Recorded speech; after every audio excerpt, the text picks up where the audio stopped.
Bonjour à tous, j'espère que tout le monde va bien. Je vais continuer l'étude sur le catéchisme de Spirago. On était rendu au point 4. On avait parlé de la foi chrétienne, qui est un don de Dieu, parce que la faculté de croire provient de la grâce seule. On va continuer à approfondir ça. Donc, commençons avec un signe de croix.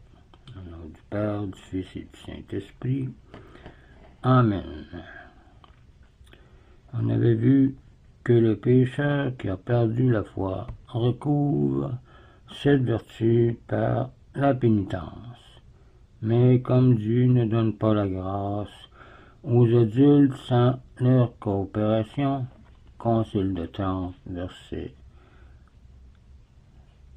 chapitre 6, verset 7, le pécheur est obligé de s'y préparer. Dieu accorde aussi la grâce de la foi, surtout à ceux qui ont un vif désir de connaître la vérité. Deuxièmement, qui mènent une vie morale bonne. Troisièmement, qui lui demandent la grâce de la vraie foi. Ceux qui aspirent sérieusement à la vérité arrivent sûrement à la foi. Bienheureux, dit Jésus-Christ, ceux qui ont faim et soif de la justice, car ils seront rassasiés. Matthieu 5, verset 6. Et déjà Dieu avait dit dans Jérémie 29, verset 14, « Si vous me cherchez de tout votre cœur, vous me trouverez. » Saint Justin le philosophe, en 166. Et prouva la vérité de ses paroles. Sur les bords du Tibre, il rencontra un vieillard qui le rendit attentif au christianisme et le convertit. La seconde voie pour arriver à la foi est une vie pure.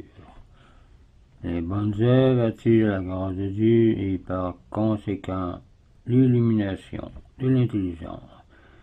Si quelqu'un dit Jésus-Christ veut faire la volonté de Dieu, il reconnaîtra si ma doctrine est de lui, ou si je parle de moi-même. Voir Jean 7, verset 19.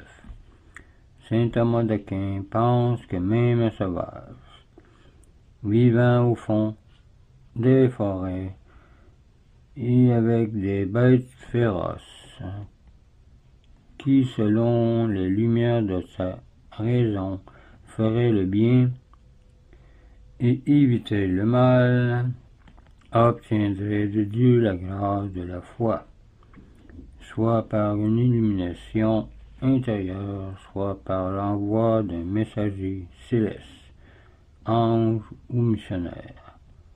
C'est ainsi que Dieu, en la personne de Saint Pierre, envoya un messager à Cornélius, le centurion païen romain. Voir Actes chapitre 10. Enfin, le chemin le plus sûr de la foi, c'est la prière. D'après ces paroles de Jésus-Christ, demandez et vous recevrez, cherchez et vous trouverez, frappez et l'on vous ouvrira. Voir Matthieu 16, verset 8. Le protestant comte Fred de Stolberg, en 1819, obtient la foi après 7 ans de prière et devint un écrivain catholique célèbre. Voir Maillard 6,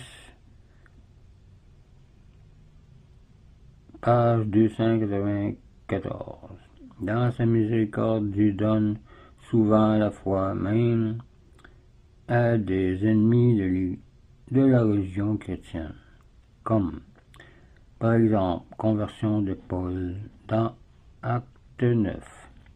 Mais il ne nous donne cette grâce extraordinaire qu'à ceux qui adhèrent à l'erreur avec une intention droite.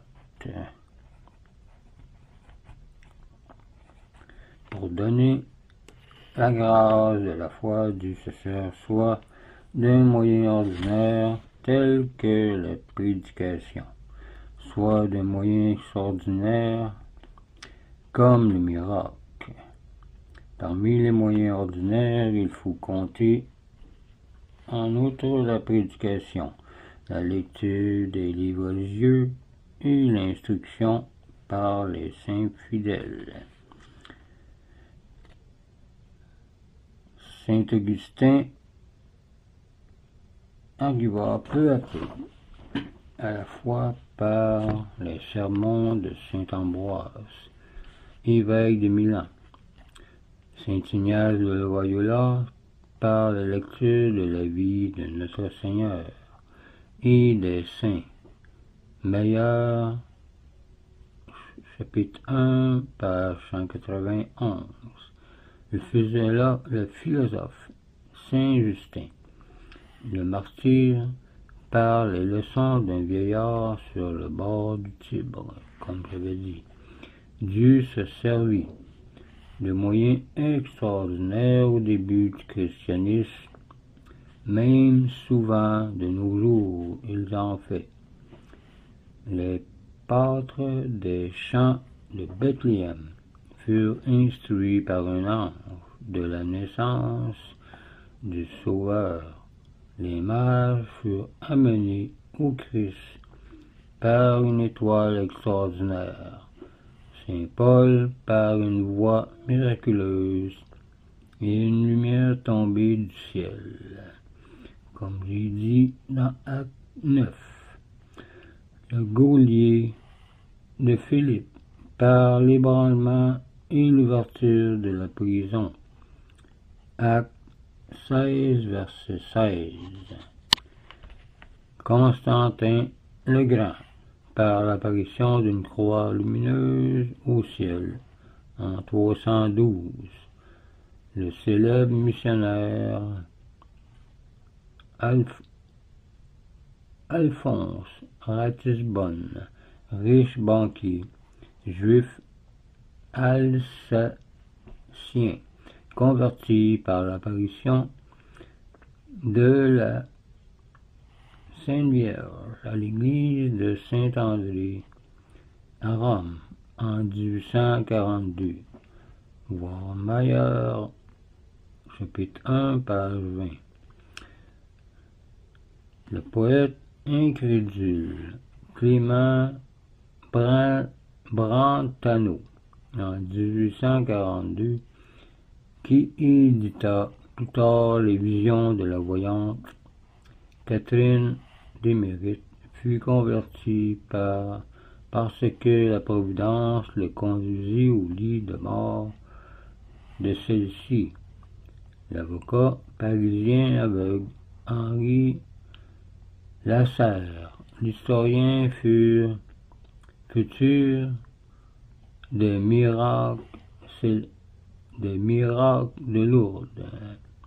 L'historien futur des miracles de Lourdes fut converti par la guérison de ses yeux au moyen d'eau de Lourdes en 1882. Un jeune garçon, Théophile, fut aussi converti miraculeusement par le martyre de Sainte Dorothée en 398. Il avait prié ironiquement de lui envoyer des fleurs et des fruits du jardin de son céleste fiancé. Et en effet, après l'exécution de la sainte, des fleurs tombèrent à ses pieds.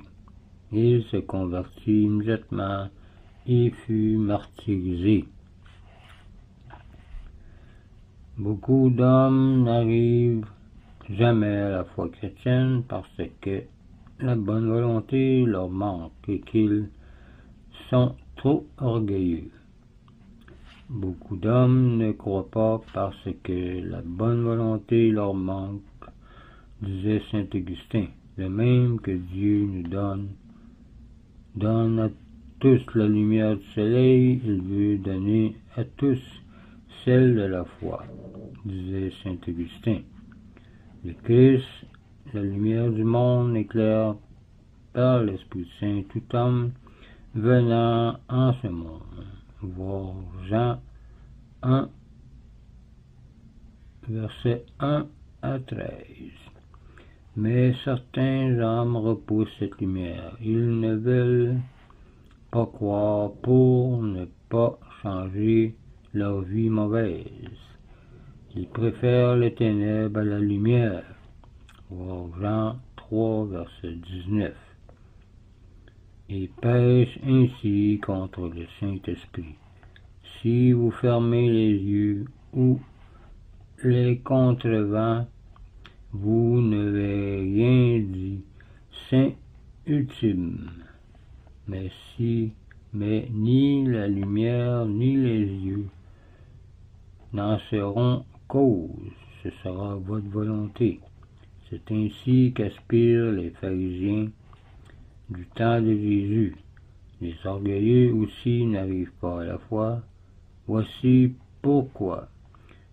C'est le propre de Dieu de se servir pour amener à la foi de moyens très simples. Le scandale qu'en prennent les orgueilleux en est un obstacle à la foi. Le Christ apparut dans l'abjection et la pauvreté, et voulut en outre venir à dessein de la ville si méprisée de Nazareth. Que peut-il venir de bon de Nazareth? Dire alors les Juifs. Voir Jean 1, verset 46. Et méprisèrent les enseignements du Messie. Au peuple romain si fier, Dieu envoya comme messager de la foi des Juifs, sujets conquis et sans culture.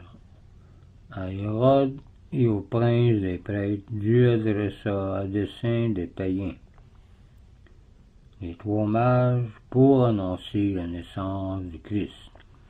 Il en agit encore de même. Aujourd'hui, il laisse son Église, la dispensatrice de la vérité et de ses grâces, dans un état d'oppression, de persécution. Le trésor de la parole divine se trouve enfoui dans un champ tout ordinaire. Voir Matthieu 13, verset 44.